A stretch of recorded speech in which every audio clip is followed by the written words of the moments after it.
What's up everyone, welcome back. And in this video we're going to go through my personal top 5 camera basics that I've learned over the few years I've been doing photography and video. But for this video, I'm going to need some help. Welcome to NequickVisuals, y'all.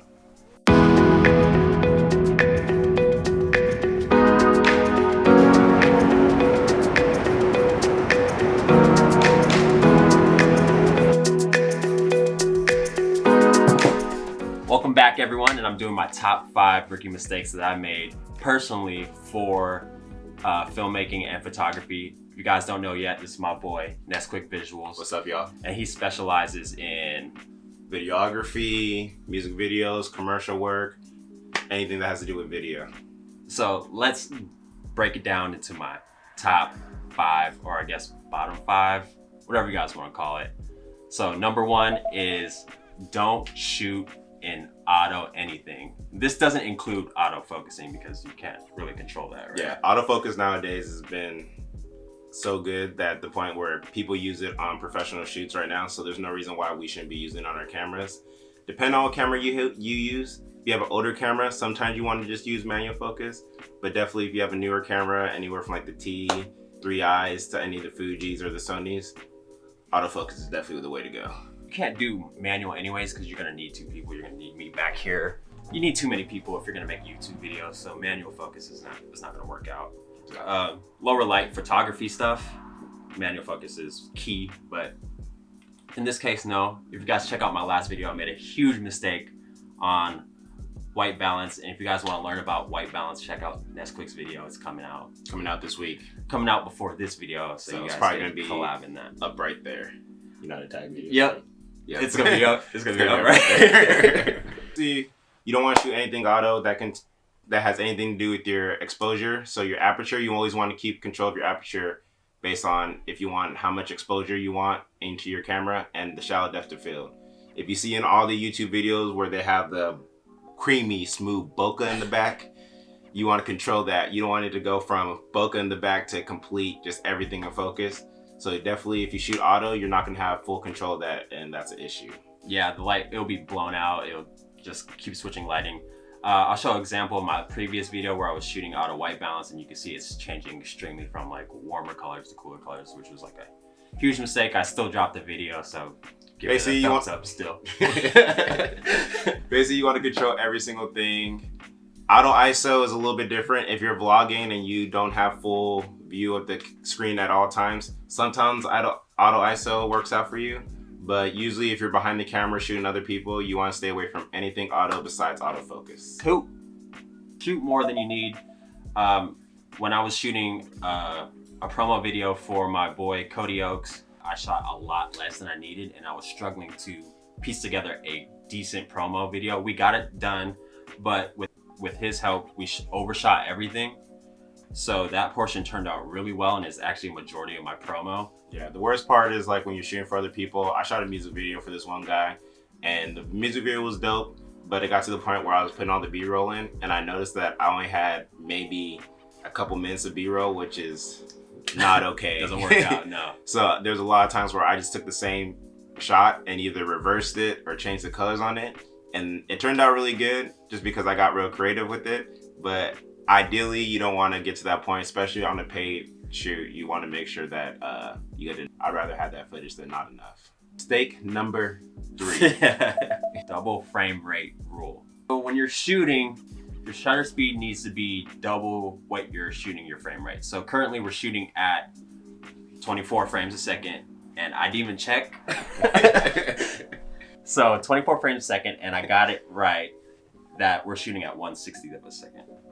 So you want to do this because it gives that cinematic motion. Yeah. And it's a lot smoother. So let me show you an example of when we overshoot the frame rate.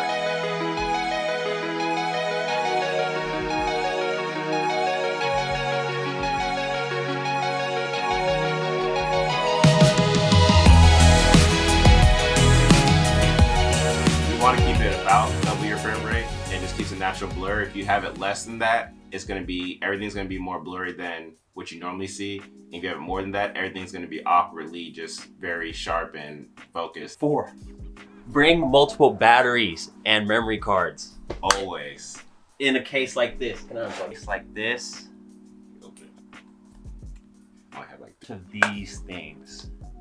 Recently, we were just in Catalina Island in California, and my battery died, and I have extra batteries. We're 6 hours away from home via flight, so that didn't work out.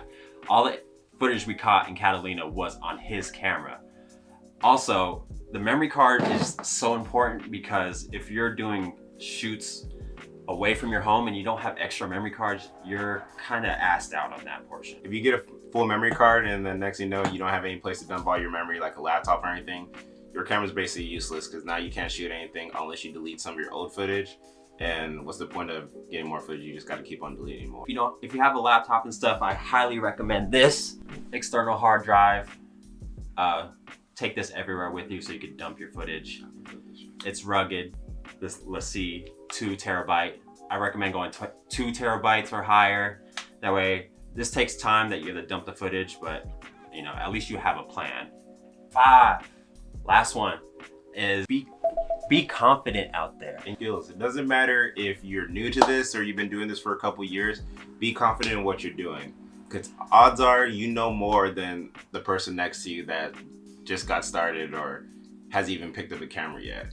Yeah, it can be a little embarrassing that you might be talking to people or directing them some sort of way, or if you're vlogging, it's a little bit embarrassing that you got this camera in your face that draws a lot of attention, but just think about the content you're making. You want your content to be good, and don't even worry about what everybody else is thinking. It's all about you at the end of it. Make sure you get the content that you need and don't worry about how people see you. Yeah, or perceive you. Yeah, just do your thing. Don't worry about anyone else. Then we got the bonus one.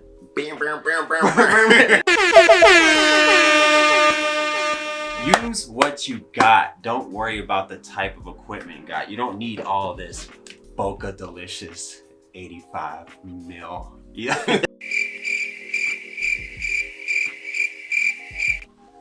These right here are perfectly capable of making videos. The audio might not be the greatest, but it's all about the content at the end of the day. Before I started shooting with the X-T3, I was using a GoPro and I was using my phone. If you check out my earlier videos on this channel, a lot of them were shot with my phone, the iPhone 7, and they were shot with this GoPro. They may not have audio, some do. The ones specifically that I made with my iPhone 7 for vlogging, and they're decent videos, but it's all about the content at the end of the day. I actually moved to this camera right here, which is like an $80 plastic camera. You can barely control anything. I know everybody's megapixel popular. This only has 9 megapixels, and it shoots it says it shoots 4K, but it really shoots 720. And yeah, this is what I started off with. So it doesn't matter where you start, just use what you have, and eventually you move up the more you get into it. Yeah, I agree. But you can't get better if you don't use what you got. Yeah, things take practice. You have to practice no matter what. If you're not making content and you're waiting to get a new camera, then you're doing nothing in between that time. So it's important that you just practice making. It's all about practice at first, and then upgrade when you have the money. These things could be expensive, so use what you got. Facts. So that wraps up our top 5 plus the bonus for y'all. I'd like to thank NequickVisuals for hosting us in the studio. Time. We'll see y'all next week. Peace. Deuces. Hey everyone, I'm doing my top personal 5 video for, You're good.